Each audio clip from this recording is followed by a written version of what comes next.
स्वागत है आप सभी का एजुकेशन ऑफ आयुर्वेद में। जैसा कि आप सभी को पता है कि जो आयुर्वेद नर्स हैं उनकी जो तैयारी है हमारे चैनल द्वारा कराया जा रहा है और मैंने पहले भी आप सभी को इन्फॉर्म किया है और अभी फिर बता दे रहा हूँ कि जो पढ़ाई का स्तर है हमारे द्वारा बहुत ही बेहतर किया गया है। और ऑफलाइन क्लासेस हो गई, चाहे ऑनलाइन क्लासेस हो गई, चाहे हमारी पेड क्लासेस हो गई जो ऐप पे चल रही हैं। और एक इन्फॉर्मेशन आप सभी को और दे दूं कि ऐप पे जो हमारी क्लासेस हैं स्टेप बाय स्टेप चल रही हैं, वहाँ पे स्वास्थ्यवृत्त ख़त्म हो चुका है, प्रसूति भी लगभग जो टॉपिक है कवर किए जा चुके हैं। और अभी तक जो भी स्टूडेंट अभी पेड क्लासेस हमारा नहीं अभी तक परचेज कर पाए हैं वो प्ले स्टोर में जाएं, वहाँ पे आयुर्भास्कर ऐप अपने फ़ोन में इंस्टॉल करके सारी चीज़ें वहाँ से पेमेंट वगैरह करके क्लास पेड जो है आप ले लें। और जैसे ही आप क्लास लेंगे तो आपको टेस्ट सीरीज है, लाइव क्लासेस हैं, रिकॉर्ड क्लासेस हैं, ये सारे जो बेनिफिट्स आपको मिलने स्टार्ट हो जाएंगे। ठीक है, तो चलिए आज का जो क्लास है वो जैसे कि आपको परिचर्या के 20 जो MCQ क्वेश्चन है मेरे द्वारा कराए गए थे, अभी वही जो टॉपिक है कवर किया गया 20 क्वेश्चन में। सारे जो पॉइंट वाइज जो टॉपिक थे सभी कवर किए गए थे उसमें 20 ही क्वेश्चन में। और हम कोशिश करेंगे कि परिचर्या के और भी क्वेश्चन जो है आपके सामने सॉल्व कराएं। अभी आज का जो क्लास है वो व्याधि विज्ञान और उपचार के ऊपर होगा और आज भी हम 20 प्रश्न जो है आप सभी को सॉल्व कराएंगे जो व्याधि विज्ञान और उपचार के अंतर्गत ही होंगे। ठीक है, तो जो भी हमारे चैनल पे नए हैं और अभी पहली बार हमारे चैनल पे विजिट कर रहे हैं या आए हैं तो आप चैनल को सब्सक्राइब कर लीजिए। और सबसे इम्पॉर्टेंट चीज़ कि हमारी जो वीडियो है कंटेंट है बहुत ही इम्पॉर्टेंट होता है, तो दूसरों तक शेयर कीजिए ताकि दूसरों की भी हेल्प हो जाए। ठीक है, तो चलिए शुरू करते हैं। आज का जो क्लास है आपका व्याधि विज्ञान और उपचार का, और इसमें हम सॉल्व करेंगे 20 मल्टीपल क्वेश्चन जो कि आयोग की परीक्षा पे आधारित होगा और ये आपके लिए बहुत ही ज़्यादा बेनिफिशियल होगा। इन क्वेश्चन को इस हिसाब से सेट किया गया है कि व्याधि विज्ञान और उपचार का जो सिलेबस है आयोग का उसमें से लगभग जो टॉपिक हैं इसमें अटैच कर दिए गए हैं, सारे टॉपिक्स लिए गए हैं, सभी से क्वेश्चन बने। ठीक है, तो सभी लोगों से हम रिक्वेस्ट करेंगे कि अगर टॉपिक नहीं समझ में आता तो कमेंट कर दीजिएगा। जो क्वेश्चन समझ में आता है या पूछा जाता है आपसे उसके ऑप्शन भी आप बताइए ताकि हमें पता चले कि आप कितना पढ़ रहे हो। ठीक है, शुरू करते हैं। तो पहला क्वेश्चन हमने सेट किया है। पहला क्वेश्चन है व्याधि क्या है। जैसे कि आप सिलेबस पढ़ोगे तो आपको पहले ही पता चलेगा व्याधि की परिभाषा। तो व्याधि क्या है, ऑप्शन है आपका 3 ही ऑप्शन है यहाँ पे। एक ऑप्शन आप अपने हिसाब से भी रख सकते हो या हम बता दे रहे हैं कि आप एक ऑप्शन सेट कर सकते हैं डी, इनमें से कोई नहीं, इनमें से कोई नहीं। एक ऑप्शन आप सेट कर सकते हैं इनमें से कोई नहीं। ठीक है, इनमें से कोई नहीं।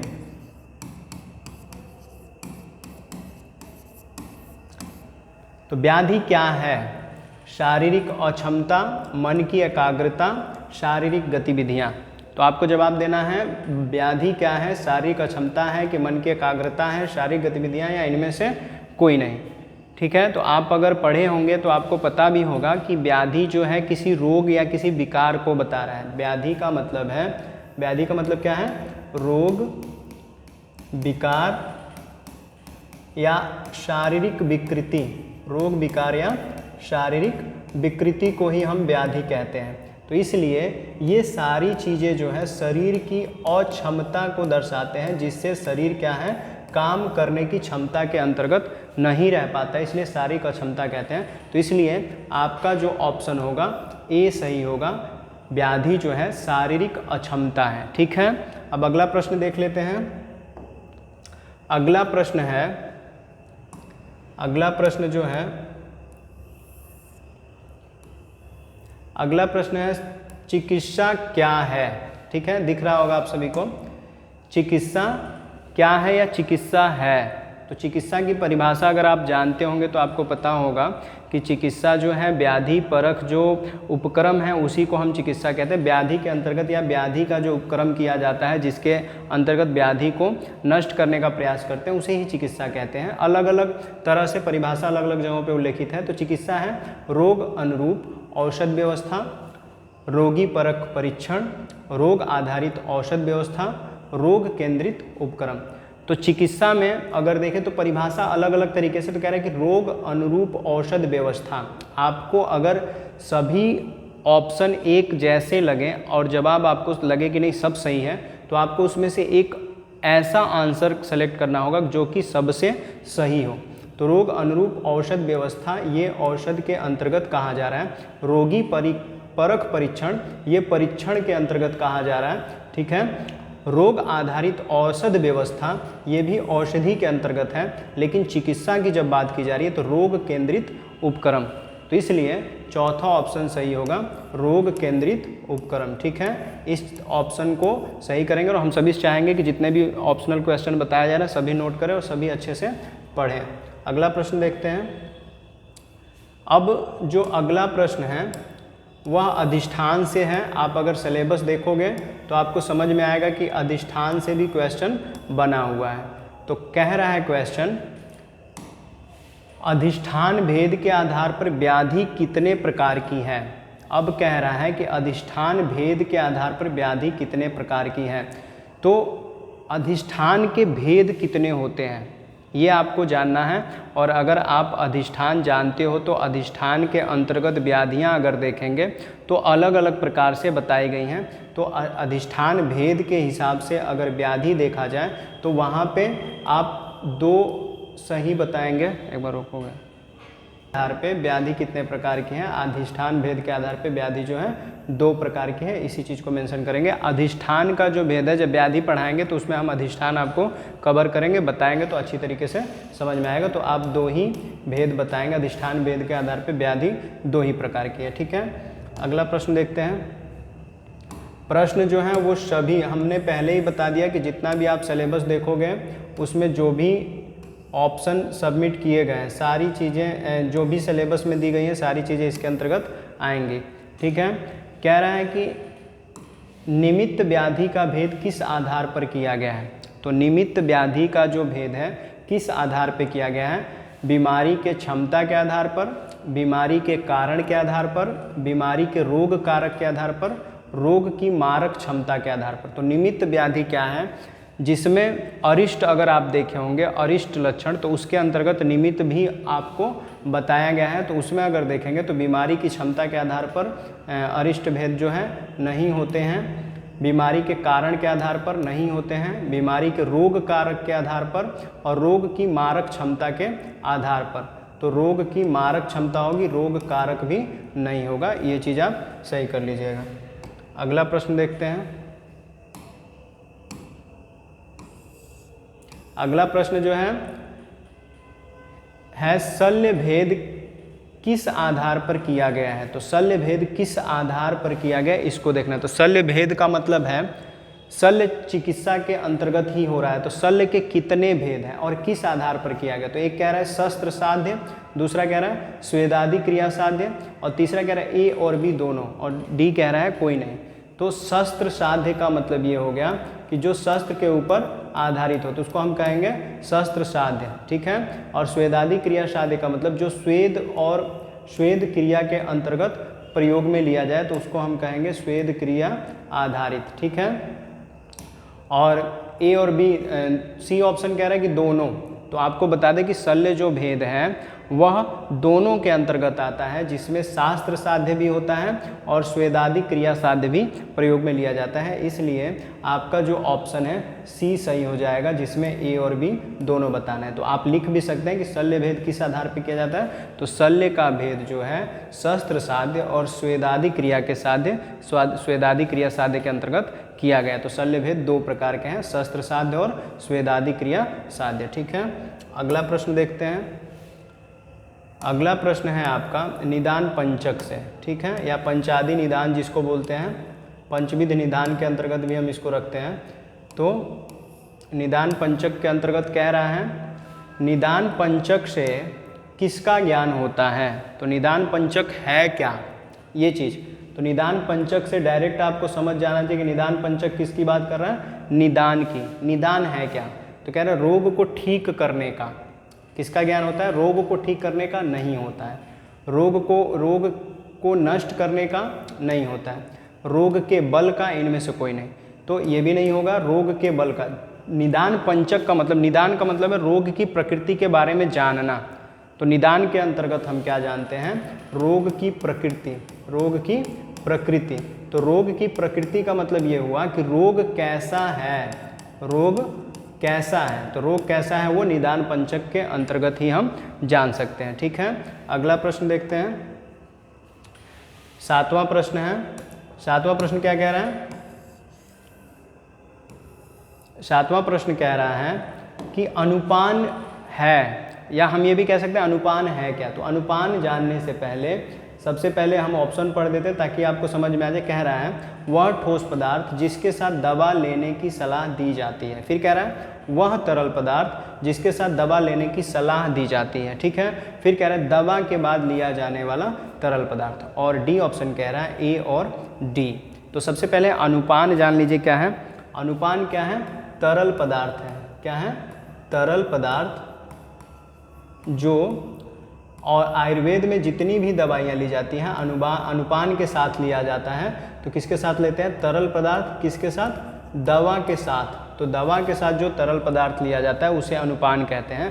तो यहाँ पे देखें तो पहला ऑप्शन कह रहा है वह ठोस पदार्थ जिसके साथ दवा लेने की सलाह दी जाती है, जो कि गलत है क्योंकि हमने तरल बताया, ठोस नहीं बताया। फिर कह रहा है वह तरल पदार्थ जिसके साथ दवा लेने की सलाह दी जाती है, तो ये वाला ऑप्शन सही है। फिर कह रहा है दवा के बाद लिया जाने वाला तरल पदार्थ, तो बहुत सारी ऐसी दवाइयाँ हैं जिसको खाने के बाद हम तरल पदार्थ लेते हैं या दवा के साथ भी तरल पदार्थ लेते हैं, तो ये दोनों ऑप्शन सही हैं। तो डी वाला जो ऑप्शन है आपका बिल्कुल सही हो जाएगा। ठीक है, तो इस हिसाब से आप इसका आंसर भी लिख लीजिएगा कि अनुपान है क्या, लिखेंगे क्या, वह तरल पदार्थ जिसके साथ दवा ली जाती है, वह तरल पदार्थ जिसके बाद दवा ली जाती है। ठीक है, तो डी वाला ऑप्शन सही होगा, ए और डी। ए और सी यहाँ पे थोड़ा सा मिस्टेक हो गया है, यहाँ पे होना चाहिए ए और सी। इसको आप ध्यान दीजिएगा तो आपको समझ में आएगा कि जो ऑप्शन ए है गलत हो रहा है। एक मिनट, पहला ऑप्शन तो होगा ही नहीं, हमने पहले ही बता दिया कि पहला ऑप्शन नहीं होगा, ये तरल पदार्थ है। तो बस बी और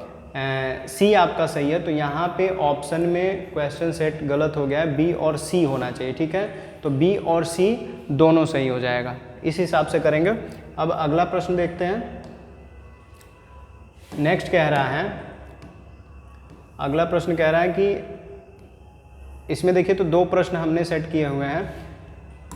एक कह रहा है कि इनमें से क्या दुग्ध के साथ लेना हितकर है, और हितकर का मतलब जो लाभदायक है, हितकर का मतलब लाभदायक, जो लाभदायक है।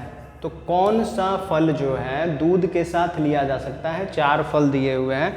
तो अधिकांशतः लोगों को पता है कि दूध के साथ हम केला प्रयोग में ले सकते हैं, लेकिन नहीं, आयुर्वेद में सभी फलों को दूध के साथ वर्ज्य बताया गया है, और व्याधि के अंतर्गत हम पढ़ रहे हैं तो ये हमें जानना चाहिए। बस आंवले को हम दूध के साथ प्रयोग में ले सकते हैं, अतिरिक्त कोई भी फल हम दूध के साथ नहीं ले सकते हैं। तो इसलिए आंवला आप लिख सकते हैं कि आंवला होगा, दुग्ध के साथ हमें आंवला लेंगे तो वो हितकर है। फिर कह रहा है एक दवा का नाम दिया हुआ है व्याधि के अंतर्गत, महायोगराज गुग्गुलबटी या गुग्गुलुबटी भी कह सकते हैं। तो महायोगराज गुग्गुलुबटी किस रोग में अति हितकर है। अति हितकर मतलब बहुत ज़्यादा प्रयोग में लिया जाता है, और किस रोग में हम प्रयोग में ले सकते हैं। तो यहाँ पे अगर देखें तो कह रहा है कि वात रोग, फिर कह रहा है पित्त रोग, फिर कह रहा है कफ रोग, फिर कह रहा है कफ पित्त रोग।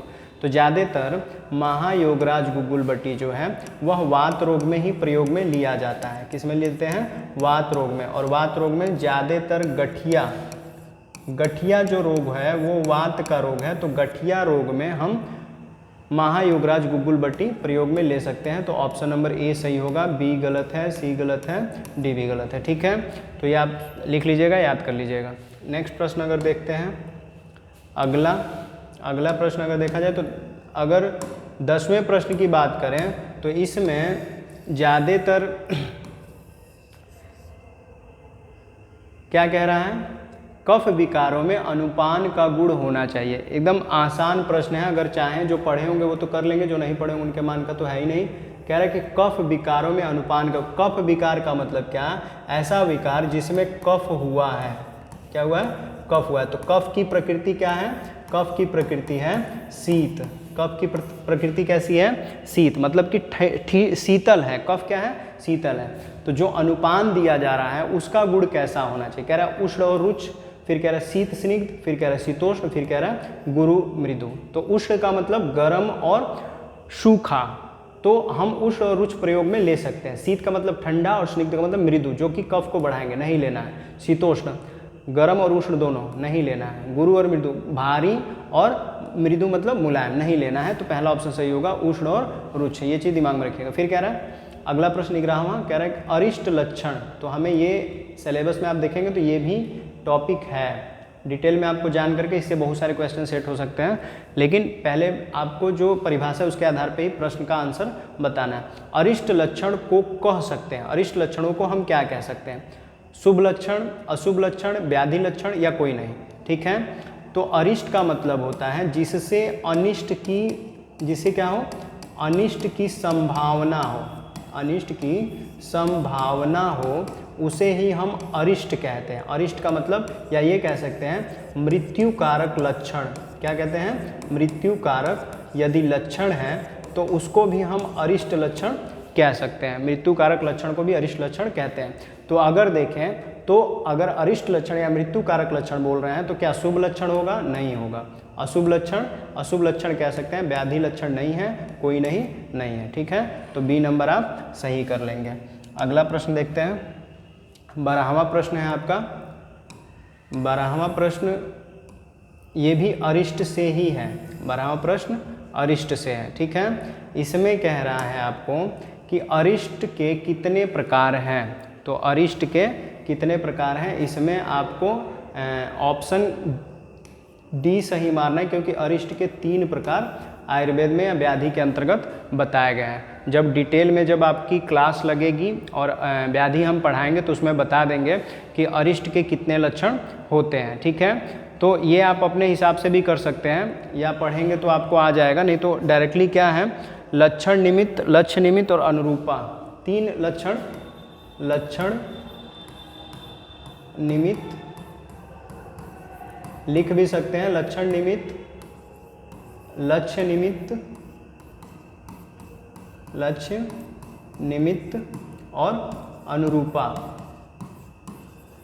ये 3 लक्षण जो हैं आप लिख भी सकते हो। जब डिटेल में क्लास चलेगी तो सबके बारे में हम बताएंगे। तो अरिष्ट लक्षण के 3 प्रकार होते हैं, लक्षण निमित्त, लक्ष्य निमित्त और अनुरूपा, ठीक है। अब देख लेते हैं 13वां प्रश्न देखते हैं। 13वां प्रश्न जो है आपके पंचकर्म से है। आप देखिएगा सिलेबस, पंचकर्म भी उसमें व्याधि वाले में है। तो पंचकर्म में प्रधान कर्म के अंतर्गत नहीं है। तो पंचकर्म में जो कर्म बताए गए हैं वह 3 प्रकार, पंचकर्म के जो कर्म बताए गए 3 प्रकार के बताए गए हैं, जिसको पूर्व कर्म, पूर्व कर्म, पश्चात कर्म और प्रधान कर्म, 3 कैटेगरी में बांटा गया पंचकर्म को। प्रधान कर्म, ये याद भी रखना है आपको, पूर्व कर्म, पश्चात कर्म और प्रधान कर्म, ये 3 कर्म जो है पंचकर्म के अंतर्गत आपको पढ़ना भी है। उसी से प्रश्न भी बना है, किससे? प्रधान कर्म से। तो कह रहा है पंचकर्म में प्रधान कर्म के अंतर्गत नहीं है। ये प्रश्न आपको यहाँ पे निगेटिव की तरह बोल रहा है, नहीं है। अगर बोलता है तो बहुत सारी चीज़ें आ जाती, कह रहा है नहीं है। तो वमन पंचकर्म के प्रधान कर्म में आता है, ये होगा, लेकिन पूछ रहा है कि नहीं है। कौन देखना है? नहीं है। विरेचन भी आता है, ठीक है। आस्थापन ये भी आता है, बस क्या नहीं आता है? अनुलोमन। तो ये सारे ऑप्शन निगेटिव में गलत हो जाएंगे, क्योंकि पूछ रहा है नहीं है, हमें बताना है नहीं है। तो अनुलोमन प्रधान कर्म में नहीं है। अनुलोमन ऑप्शन जो डी है 13वें का सही होगा, ठीक है। अगला प्रश्न देखते हैं। अगला प्रश्न, इसमें आपको 13 के बाद से 14, 15, 16 3 प्रश्न हैं, एक एक को करते हैं, ठीक है। सबसे पहला प्रश्न है 14वां, कह रहा है कि पंचकर्म है, पंचकर्म किस लिए किया जाता है, पंचकर्म क्या है? तो कह रहा है कि दोषों को समरूप से विषम रूप में करने की प्रक्रिया। पढ़ेंगे ऑप्शन तब समझ में आए। कह रहा है दोषों को समरूप, सम से किस में करने के लिए? विषम में। जो कि यह दर्शा रहा है कि पूरी तरह से गलत है। सम दोष को विषम में नहीं करने की प्रक्रिया है पंचकर्म, ठीक है।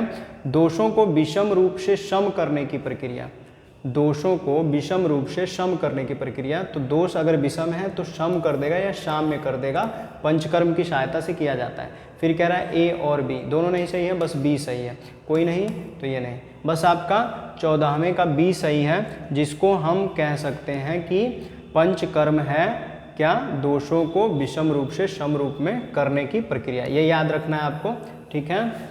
और चाहे तो एक तरह से परिभाषा भी हो गई कि पंचकर्म क्या है, तो पंचकर्म क्या है, दोषों को विषम रूप से सम रूप में करने की प्रक्रिया। फिर कह रहा है अगला प्रश्न अगर देखें तो बहुत साधारण है, पंचकर्म भारत में कहाँ बहुत प्रचलित चिकित्सा पद्धति के रूप में है, तो भारत में पंचकर्म कहाँ की चिकित्सा, भारत में ही है, बहुत प्रचलित है, मानी जाती है, तो उत्तर भारत में नहीं, पूर्वोत्तर में नहीं, दक्षिण भारत में पंचकर्म जो है बहुत ज़्यादा प्रचलित चिकित्सा पद्धति के अंतर्गत रखा गया, जबकि पश्चिम भारत में नहीं, ठीक है।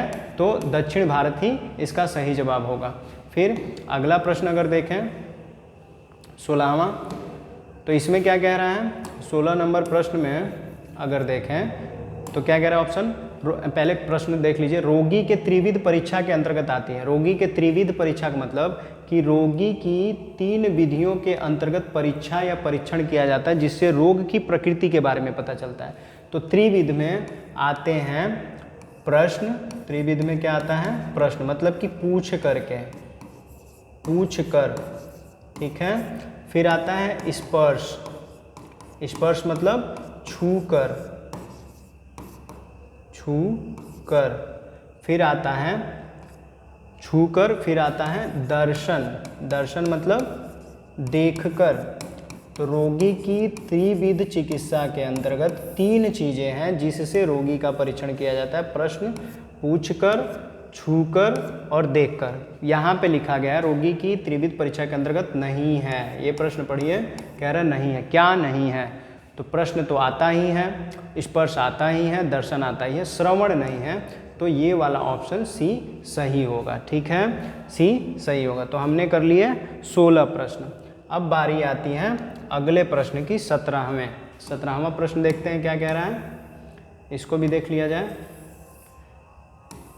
17वां प्रश्न भी जो है आपका, जो रोगी के त्रिविध, अष्टविध और 10विध परीक्षण के अंतर्गत जो प्रश्न है उसी में से उठाया गया है। कह रहा है अष्टविध है, तो अष्टविध क्या है, रोगी की 8 चिकित्सा नहीं, पहले ही बताया गया परीक्षण पे आधारित है, रोगी की 8 परिचर्या नहीं, रोगी का 8 परीक्षण हाँ, कोई नहीं, गलत। तो ये आपका option number D, option number C सही होगा, ठीक है। अगला प्रश्न देखते हैं। अब इसमें आपका पूरा जो प्रश्न है एक जगह पे आ गया है और आप इसको भी कर सकते हो, बहुत शानदार प्रश्न है अगर देखा जाए तो। इनमें से मानसिक रोग है, 18वां प्रश्न, मानसिक रोग, कामला, मानसिक रोग का मतलब मस्तिष्क का रोग या मन का रोग। कामला किसको बोला जाता है, पीलिया को, कामला क्या है, पीलिया, तो मस्तिष्क का रोग पीलिया नहीं है, तो ये वाला ऑप्शन गलत होगा। फिर कह रहा है पांडु, पांडु किसको बोला जाता है, रक्त अल्पता को, रक्त अल्पता या एनीमिया को, पांडु किसको बोलते हैं, रक्त अल्पता या एनीमिया को। फिर कह रहा है फोबिया, फोबिया का मतलब क्या होता है, डर, फोबिया का मतलब क्या होता है, डर, तो डर मानसिक रोग है, तो ये वाला ऑप्शन सही होगा। बाकी वमन जो है, वमन किसको कहा जाता है, उल्टी को, और उल्टी जो है मस्तिष्क रोग नहीं है, ठीक है। समझ में आ रहा है, आप अगर पढ़ कर के करेंगे तो सारी चीज़ें सही होंगी, अगर बिना पढ़े करेंगे तो सारी चीज़ें गलत होंगी, ठीक है। अब अगला प्रश्न देखते हैं, इसी पे आधारित है। मानसिक रोग से तात्पर्य है, मानसिक रोग से कह रहा है, मानसिक रोग से तात्पर्य है, और बड़ा कर दे रहे हैं ताकि आसानी से दिखेगा आपको। मानसिक रोग से तात्पर्य है मन का विकार मन की विकृति, मन की व्याधि। तो मानसिक रोग क्या है? मन का विकार भी है, मन की विकृति भी है, मन की व्याधि भी है। तो इसलिए सभी ऑप्शन सही होंगे। तो ऑप्शन नंबर डी पे आप सही का निशान लगाओगे। ठीक है, लास्ट प्रश्न पे आ जाते हैं जो पथ्यापथ्य आहार से संबंधित है। ठीक है, इसको भी देख लेते हैं। अब आप अगर सिलेबस देखिए तो सभी सेक्शन से प्रश्न लिए गए, कुछ ही एक आध छूट गए होंगे। सभी से 20 प्रश्न आपको तैयार करके दिए गए ताकि आपका एक मोटा मोटी एक पूरी तरह से रिवीजन हो जाए व्याधि का। तो देखिए प्रश्न है आपका 20वां प्रश्न क्या है? कह रहा है पथ्यापथ से आप क्या समझते हैं। तो आप स्वास्थ्यवृत्त पढ़िए, चाहे आपने अगर पेड क्लास पे आप क्लास कर रहे होंगे तो आपको पता भी होगा, स्वास्थ्यवृत्त पढ़ाया गया तो पथ्यापथ्य बताया गया। पथ्य का मतलब क्या है? हितकर। पथ्य का मतलब क्या है? हितकर। और अपथ्य का मतलब क्या है? अहितकर। अहितकर। तो दोनों पता चल गया। तो क्या समझते हैं इसमें? कह रहा है हितकर अहितकर। तो पहला ही ऑप्शन सही है, अहितकर नहीं होगा, हितकर नहीं होगा, कोई नहीं होगा। तो 20 प्रश्न जो हैं हमने व्याधि विज्ञान और उपचार से आयुर्वेद जो स्टाफ नर्स हैं उनके अंतर्गत इन 20 प्रश्नों को हमने सॉल्व कर लिया। ठीक है, और यह जो प्रश्न थे सब जो ऑप्शनल प्रश्न थे उन्हीं को हम सब ने सॉल्व किया इसमें। और फिर से जो अगला सब्जेक्ट है आपका उसको 20 प्रश्न लेकर के फिर से आएंगे जिसमें सारे टॉपिक से कुछ ना कुछ प्रश्न जरूर रहेंगे जिससे एक बार आपका रिवीजन हो जाए। तो अगला जो क्लास होगा फिर नेक्स्ट डे आपकी आ जाएगी अगले सब्जेक्ट के ऊपर। और दूसरी चीज़ ये कि आप सभी जो है अपना जो पेड क्लास, हम बार बार कह रहे हैं पेड क्लास पे स्पेसिफिकेशन है, सारी चीज़ें बहुत ही बेस्ट हैं। आप एक बार क्लास ज्वाइन कीजिए और ज्वाइन करके सारी चीज़ों को स्टेप बाय स्टेप स्टडी कीजिए, तब आपको समझ में आएगा कि जो नर्सिंग आयुर्वेद स्टाफ नर्स की जो भर्ती निकली है उसमें आप कितने लड़ाई में हो और कितनी अच्छी तरीके से आप बीट कर रहे हो।